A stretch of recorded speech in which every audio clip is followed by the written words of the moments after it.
it's just a great story that the reason we chose to tell it, right? I mean, this is in many ways the origin of the hero's journey. With season one, what can fans expect in season two? Yeah, I mean, one of them really is the cost of destiny, that for David as he does step into this new position of power. These characters, these actors, these storylines, now that we've had the opportunity to warm up in season one, we really let them loose. Over 44 million viewers worldwide? Yeah. That's wild. What do you think it is about David's story and the way you guys are telling it that people are just so captivated by it? I mean, I think it's first and foremost, it's just a great story that the reason we chose to tell it, right? I mean, this is in many ways the origin of the hero's journey. And so it's the idea of being plucked from obscurity and having some incredible destiny to pursue, I think there's a wish fulfillment to that we all want to believe we have an important destiny, and that to just step into that destiny and face the challenges that come with it is very compelling.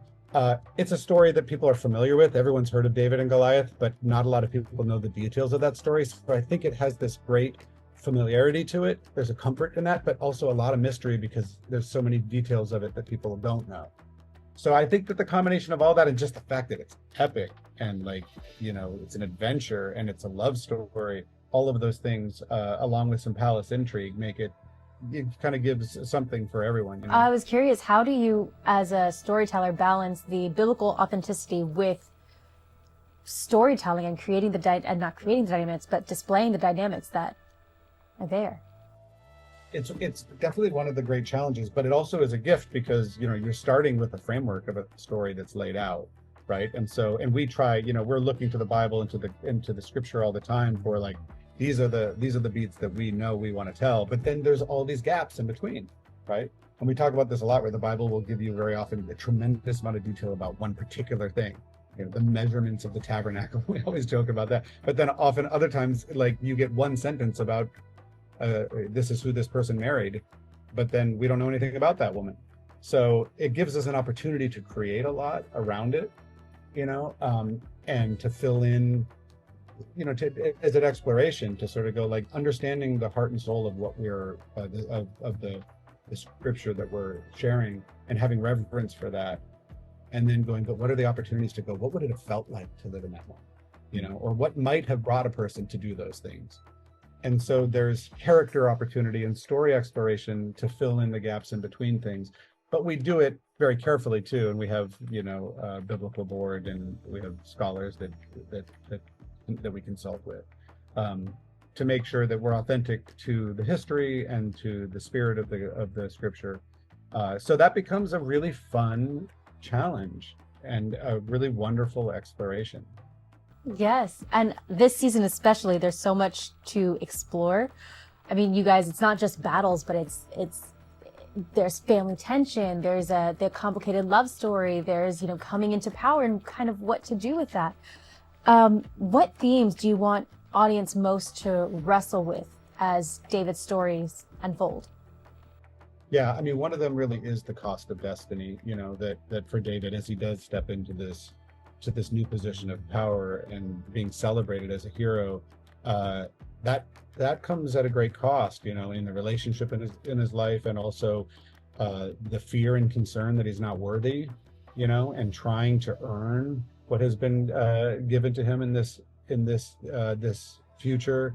And so, but also it comes with a lot of secrets and the danger of those secrets, So that's one thing. Another thing is that this is very much a season of transformation, which I think is really beautiful. All the characters go through major transformations. All the relationships go through major transformations. But David is going to transform from a shepherd to a warrior, and that he will be forged in fire. It's not an easy journey and an easy destiny. So that's really wonderful drama for us, and that this season is set at the sort of shift, the moment in history where we're shifting from the Bronze Age to the Iron Age. And so that is a season of transformation. The technology of iron is going to change the world, just as David is going to change the world. Wow. I mean, speaking of transformation, well, one, you are back with John Irwin. I mean, the dynamic duo and slew of incredible team of producers.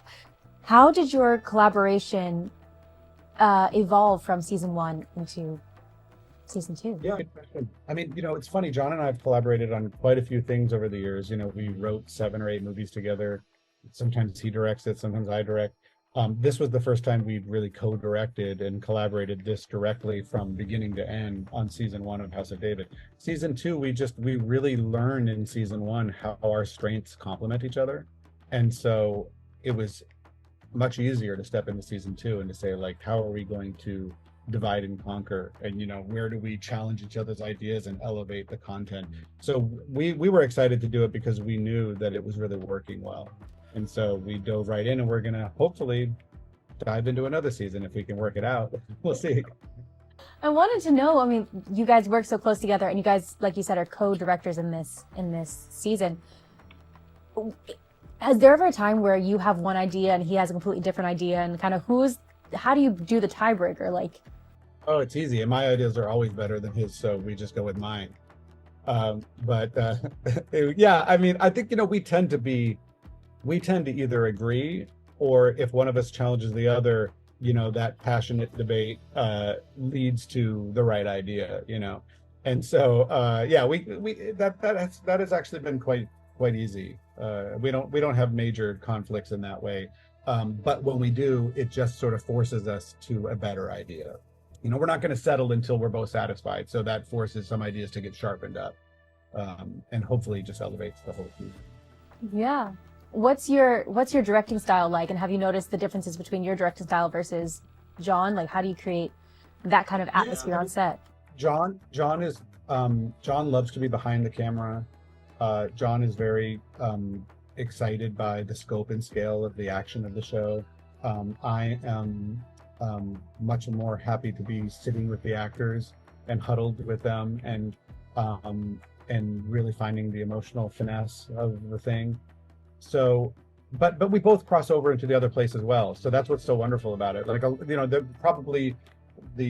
a regular day, Jon's by the camera and I'm by the actors, but at any moment he would come over and join that conversation and contribute to that, and I would jump over, and we literally did this a lot. I'd be directing one set at the same time as he's directing another set, and then we'll swap, at the same time on the same day. So that happens a lot, actually. Oh, that's the only way to get it so this big done is that we have to shoot multiple things at the same time all the time. Oh, wow. That's constant. I wasn't expecting that. I wasn't thinking that it was multiple, but I mean, when you watch it, yeah, there's so much going on. I'll give you one funny example. It was just that there were days we were shooting battle scenes where Jon was shooting a big battle scene, and I was up on a encampment looking down on that, shooting my own scenes, and it was a nighttime scene, and I was like setting fire to these tents that was this battle that was happening for me, and he was down shooting another fight down here, and he saw the fire of my thing up there, and he's like, that looks so cool, let's shoot that with that in the background. So he got my fire from my set in the background of his shot that he was shooting, and he called me later, he's like, dude, whatever you set on fire looked great in my shot. So that was fun. That's a great example of teamwork right there. Yeah, really happy accidents can happen that way, And speaking of teamwork, you also have Dallas Jenkins. He's the creator of The Chosen, and he's a shareholder and advisor on the Wonder Project. Has he ever given advice on taking on a biblical drama? Yeah, we definitely, we've both been friends with Dallas for many years, and so it's fun for us to share stories and to get, he's like, hey, buckle up, man, because people are going to have a lot of opinions about what you're doing right now. and there's no way to please everybody. So it's part of the fun is to see where people are going to be really excited about how we got things right. And there's always going to be somebody that feels like we got something wrong. And so that's part of like what you prepare for, that Dallas was like, you wait and see, you're going to get a lot of people coming at you. But it's so great because it means a lot of people are engaged. It's really fun to see how passionate people become about it, and they're like, they want to see certain things a certain way. And when you read a story, certainly a biblical story where you've maybe known it your whole life, it's impossible to know what other people have in their mind and how they've imagined the thing.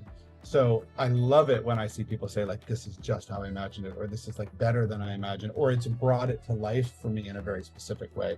My mom called me and said that. She's like, I'm seeing Samuel now when I'm reading you know, the stories, and I can see David and I can see Samuel in a different way than I had before, and that's really cool. Oh, that's beautiful. And moms will tell you the truth. They will. They will tell you. Oh yeah, my dad will complain if he thinks I got something wrong. You don't doubt it.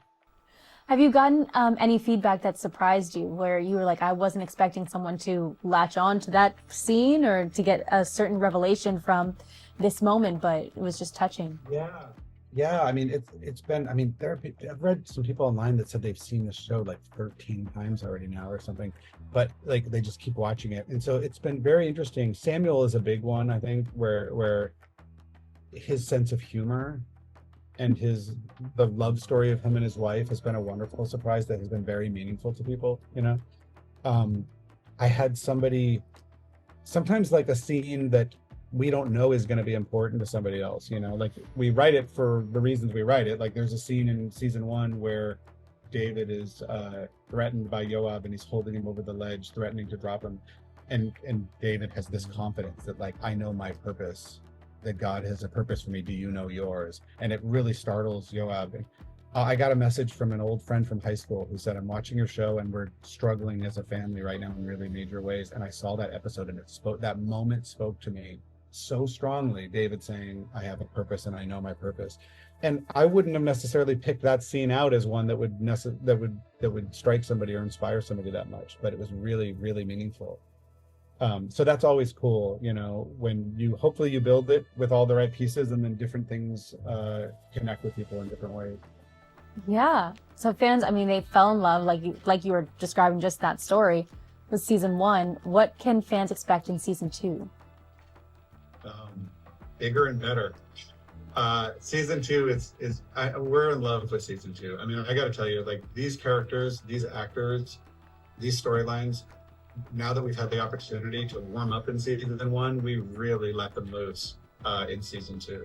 And there's a lot of great drama, a lot of complicated love story stuff, a lot of epic action, scope and scale, and some new characters that we're very excited about, and some new love stories for some of the other characters that we're very excited about. So, and there's a couple of other famous biblical characters that might start to emerge in this. So there's a lot of exciting new stuff. Thanks so much for watching. Be sure to like, comment, and subscribe down below. And if you want more content like this, head over to movieguide.org. Movieguide is a nonprofit organization, and we are supported every day by viewers like you.